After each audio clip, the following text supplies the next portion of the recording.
በስመ አብ ወልድ ወመንፈስ ቅዱስ አሐዱ አምላክ አሜን። ዛሬ ላነጋግር የፈለኩት አንተን ነው።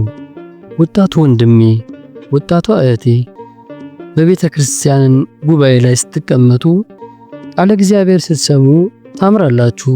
ግን ከጉባኤ ወጥታችሁ ስልካችሁን ስትከፍቱ፣ ብቻችሁን ስትሆኑ፣ ከጓደኞቻችሁ ጋር ስትቀላቀሉ የሚገጥማችሁ ያንን ሁለተኛ ማንነት እናውራ።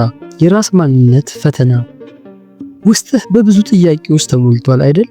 ቆም ብለህ አስበህ ታውቃለህ?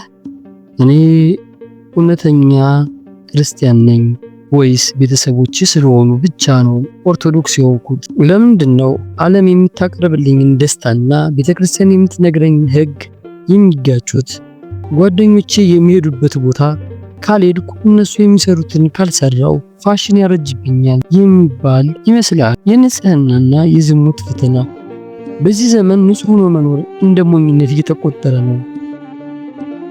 በስልክ የምታያቸው ምስሎች በጸሎት ሰዓት እየመቱ እየረበሹ ይሆን? ውስጥ የሚነግርህ ቅድስና እና አይን የሚያየው ርኩሰት እየታገሉ ይሆን? ሁሉም ሰው ያደርገዋል እኮ እኔ ብቻ ብለይ ምን ይመጣል የሚለው የሰይጣን ድምጽ በጆሮ እያንሾኳሾኮ ነው። የጭንቀትና የተስፋ መቁረጥ ፈተና። ስለ ነገ ትጨነቃለህ። ስለ ትምህርት፣ ስለ ስራ፣ ስለ ትዳር እግዚአብሔር በእውነት ይሰማኛል ብለህ ጠይቀህ ታውቃለህ?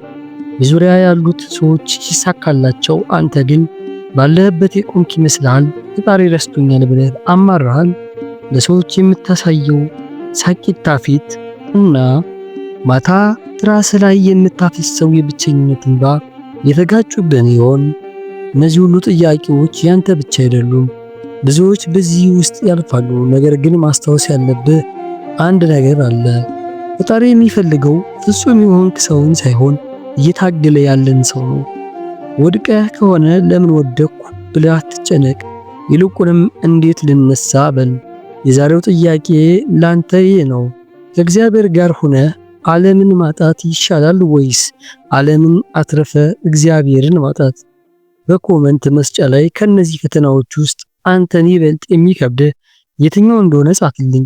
አብረን እንጸልያለን፣ አብረን እንማማራለን።